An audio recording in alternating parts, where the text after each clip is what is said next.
It is a Saturday morning in July. You are at the farmer's market, standing at a wooden table stacked with tomatoes, and the farmer hands you a sample slice of a big ripe brandywine on a paper napkin. You take one bite, and it stops you in your tracks. It is sweet and rich and a little tangy, and juice is running down your thumb. And then you think about the tomatoes sitting on your own counter at home, the ones you grew yourself. You watered them, you staked them.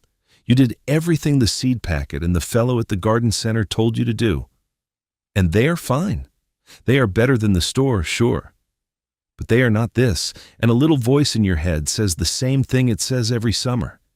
He must have some secret soil. He must have land I don't have. But that is not it. The difference between his tomato and yours comes down to a handful of small decisions, and you can copy every one of them in a bucket on a patio. Stay with me to the end, because the biggest difference of all is not something the farmer does. It is something he stops doing in the last few weeks before picking, and it feels like the exact opposite of taking care of a plant. Once you hear why it works, you will never water a tomato the same way again. I'm Jake, though most folks around here know me as Backyard Buddy.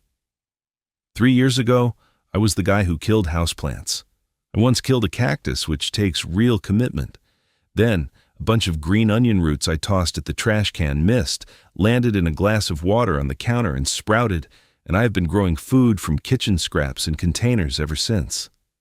These days, I grow tomatoes in 5-gallon buckets on an apartment balcony, and my neighbor Gloria, a retired schoolteacher 2 floors up who has been growing this way for 20 years, taught me half of what I know about them. Now let's get one thing straight before we start, because it matters. Your homegrown tomato already beats the supermarket tomato, and it is not close. The tomato in the grocery store produce section was picked green and hard in a field 1,000 miles away because a green tomato survives a truck ride, and a red one does not.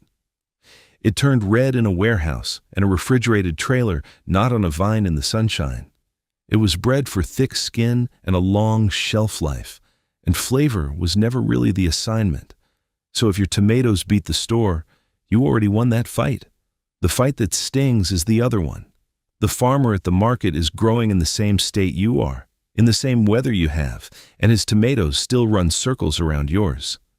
Why? It is not the land. It is not a secret. It is 7 differences, 7 specific things he does differently from most home growers, and every single one of them has a version that fits a balcony or a small backyard. I am going to walk you through all 7 today, one at a time, nice and slow. And difference number 7, the watering one, is the promise I made you a minute ago, and I want you to hold on to it, because it is the one that changed my tomatoes the most. Now, everything I am about to show you works in a 5-gallon bucket on a balcony, because that is where I learned it. And it is all part of a bigger plan I put together in a book called The 30-Day Kitchen Scrap Garden Protocol. It is by me, Jake Hartley, 172 pages, and it is the complete 30-day plan for turning the scraps your kitchen already throws away into growing food. It is written for absolute beginners, folks with 0 experience, 0 yard, and close to 0 budget, in the same friendly walk-you-through-it style I use right here. Inside, you get 31 regrowable crops, each one with its own plain instructions. You get the $10 starter kit, gathered mostly from things you already own. You get the day-by-day plan from your first glass of water to your first harvests, plus troubleshooting for when a scrap decides to sulk. It is $17, marked down from $47 one time against a grocery bill that drops every single week after. Mine dropped by nearly a third. Now go ahead and grab your phone and open up your camera, the same one you use to take pictures. Point it at that square code on your screen and hold it steady for a second. A little link will pop up, give it a tap, and it will take you straight to the book. And if you are watching on your phone right now, the link is waiting for you right down below in the description. Take your time. There is no rush at all. I'll wait right here. All right, buddy. Let's meet difference number 1. Difference number 1 happens before a single seed touches dirt. It is the seed decision. Walk through the seedling racks at a big garden center in spring, and you will see the same handful of tomato varieties in every store in America. They are hybrids bred to be tough. They resist disease, they all ripen at the same time, they all look the same on the shelf, and they survive being trucked to 500 stores in plastic trays. Those are useful qualities. But somewhere in all that breeding, flavor got traded away, the same way it did with the supermarket tomato. Now walk the farmer's market and look at the little cardboard signs on the tables. Brandywine, Cherokee Purple, Sun Gold. Those are old varieties, some of them passed down for 100 years, and they survived for exactly one reason. They taste incredible. The farmer chose flavor on purpose, back in February, sitting at his kitchen table with a seed catalog. Most home growers never got to make that choice, because the rack at the store made it for them. So the fix is simple. This year, grow at least one tomato you picked for taste. If you are growing in a container like me, I will make it even easier for you. Sun Gold. It is a little orange cherry tomato. It is famously sweet, and it is happy in a 5-gallon bucket on a sunny balcony. One plant. That is the whole assignment. Gloria has grown Sun Golds in a bucket by her railing for years, and I have watched grown adults eat them off her vine like candy.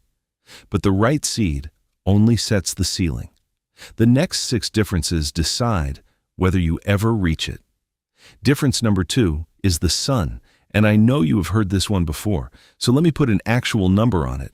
A tomato plant wants 8 hours of direct sun. 8, not 5. The farmer's field gets full sun from the moment it clears the tree line to the moment it sets. No porch roof, no fence shadow, no maple tree. A lot of home tomatoes live in a corner of the patio that gets good light from about 10 to 2 and shade the rest of the day, and the plant survives that just fine. But sunshine is where sugar comes from. A tomato leaf is a little sugar factory, and every hour of shade is an hour the factory sits idle. Here's what I want you to do, and it costs nothing. Pick one sunny day this week. Set a reminder for every hour or so, and each time it goes off, look at the spot where your tomato lives and write down whether it is in sun or shade. Take your time with it. There is no rush. By supper, you will know your real number. If it is under 6, move the plant. And this is the beauty of growing in buckets, which is the only way I can grow at all. My balcony faces southeast, so my tomato bucket starts the morning by the left railing, and some weeks I shuffle it along as the season changes. A farmer cannot move his field. You can move a bucket. That handles the sunshine. But it leaves you with a feeding problem because a well-fed tomato plant is not the same thing as a well-fed tomato. Difference number 3 is the food. And this one fools almost everybody because the mistake looks like success.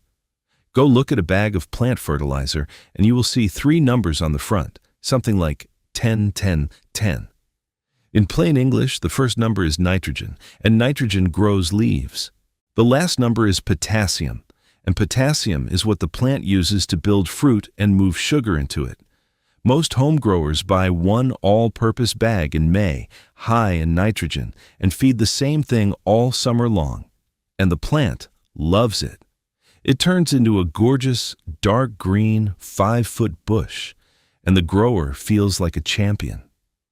Meanwhile, the plant is pouring everything into leaves because that is what nitrogen tells it to do, and the tomatoes come out few and bland. The farmer feeds in 2 acts. Early on, yes, nitrogen, to build the bush. But the day the first little yellow flowers open, he changes the menu to something low in nitrogen and high in potassium, and the plant shifts from growing itself to growing dinner. Your version is one purchase. When you see the first yellow flowers, switch to a fertilizer labeled for tomatoes, where that last number is bigger than the first. Follow the amount on the label. That is it. First flowers, switch the food. I will say it once more because it is the whole trick. First flowers, switch the food. That brings us to difference number 4, and this is the one that feels wrong in your hands. It is the plant's workload. A tomato plant left alone is generous to a fault. It will set 40, 50, 60 fruit if you let it, because the plant does not care about your sandwich, it cares about making seeds. But the plant only manufactures so much sugar in a season, and that sugar gets divided across every tomato on the vine. 60 tomatoes means 60 small, watery shares. The farmer walks his rows every week and prunes. He pinches off the suckers, and a sucker is just the little shoot that sprouts in the joint where a branch meets the main stem, like a small plant growing out of an armpit. You can pinch it with 2 fingers when it is small. He may thin a crowded cluster of fruit too. Every sucker and every extra tomato he removes sends its share of sugar to the ones that remain, so fewer tomatoes each get a bigger share. I will be honest with you, the first time Gloria made me pinch off a healthy green shoot, I felt terrible, like I was wasting food. I told her so. She laughed and said she would rather have 20 tomatoes worth bragging about than 50 worth apologizing for. Do 1 pinching pass a week, just the suckers, 1 pinch per joint. That alone puts you ahead of nearly every backyard on your street. Now, everything so far happens while the tomato is growing. The next 2 differences happen after, and this is where good tomatoes get ruined in the last 100 feet. Difference number 5 is when you pick. The farmer selling at a Saturday market picked those tomatoes Friday, fully ripe, right off the vine. Full color all the way to the shoulders, a slight give when you cup it, and it comes off the stem with a gentle twist instead of a hard pull. Those last few days on the vine matter more than any other days in the tomato's life, because that is when the plant pumps in the final load of sugar and the aroma that makes a tomato smell like a tomato. A lot of home growers pick at the first blush of pink, some out of habit, some because they are nervous about squirrels, and they let the fruit finish on the windowsill. A tomato will turn red on a counter, but red is not the same as ripe. The color finishes. The flavor does not. So unless a critter is genuinely robbing you blind, leave it on the vine until it is fully colored and gives just slightly to a gentle squeeze. Then twist, do not yank. And remember, I told you the biggest difference is something the farmer stops doing? We are getting close now. One more difference stands in the way, and it is sitting in your kitchen humming. Difference number 6 is the refrigerator, and if you take nothing else from today, take this. Never put a tomato in the refrigerator. Below about 55 degrees Fahrenheit, the flavor machinery inside a tomato shuts down. And here's the heartbreaking part. It does not start back up when the tomato warms up. 55 degrees, and your refrigerator runs closer to 38. The cold also breaks down the texture, which is why a fridge tomato goes mealy and grainy. This, by the way, is half the reason the supermarket tomato tastes like nothing. Even the decent ones rode across the country in a refrigerated trailer, and whatever flavor they had was switched off somewhere around Tennessee. The farmer's tomatoes have never once been cold in their whole lives. Field, truck bed, table, your kitchen. So keep yours on the counter out of direct sunlight, stem side down, and eat them within a few days. That is the whole rule. And now, buddy, you have earned it. Let's talk about the water, because everything I promised you at the start comes down to this. Here's the part that sounds like I am pulling your leg. In the last few weeks before harvest, the farmer with the best-tasting tomatoes at the whole market waters less, sometimes barely at all. There are farms along the California coast that dry farm their early girl tomatoes, meaning once the young plants are established, they stop irrigating completely, and the roots dig deep for whatever moisture the soil holds. The tomatoes come out smaller, and people line up and pay extra for them because the flavor is famous. Why on earth would less water mean more flavor? Think about what a ripe tomato actually is. It is more than 9/10 water. All the sugar and the tang live dissolved in that water, like lemonade. Every extra gallon you pour on a ripening plant is extra water into the fruit, and it is the same spoonful of sugar stirred into a bigger and bigger pitcher. Watery ground grows watery tomatoes. That is the whole mechanism, and it is why the most loving waterer on the block, out there every single evening with the hose, grows the blandest fruit on the street. Mild thirst does the opposite. The fruit holds less water, so the same sugar concentrates, and a plant that senses dry times coming hurries its energy into ripening what it has. Neglect, or what feels like neglect, is the flavor. So here's exactly what to do, one step at a time. Wait until your first tomatoes start to blush, that first hint of color. From that day on, ease off the water. If you grow in the ground, stop the daily sprinkle. Water deeply, a long, slow soak at the base of the plant, and then leave it alone for several days, even a week if the weather is mild. Deep and rare beats shallow and daily. If you grow in buckets and pots like I do, listen close, because containers dry out faster and you cannot quit cold turkey. Do not stop watering. Just wait longer between drinks. Push your finger into the soil down to the second knuckle, about 2 inches. 2 inches, remember that. If it is dry at 2 inches, water deeply. If it is damp, walk away. A little leaf droop at high noon on a hot day is fine. That is the plant conserving, and it should perk back up by evening. If it is still wilted at sunset, it was truly thirsty, so give it a good drink and no harm done. You cannot really mess this up. And one warning that saves your crop: do not swing from bone dry to a flood, because a sudden gulp of water swells ripening fruit faster than the skin can stretch, and that is exactly why tomatoes split after a heavy rain. Steady and less. That is the rhythm. The farmer is not being lazy in August. He is being patient on purpose, and now you know exactly why it works. And that is really the whole idea of everything I do, one small, counterintuitive step at a time, turning ordinary stuff into remarkable food.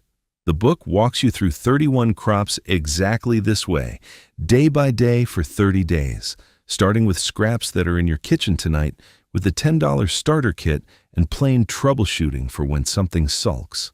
The 30-day kitchen scrap garden protocol, $17, down from $47, one time. And then the savings show up at the register week after week.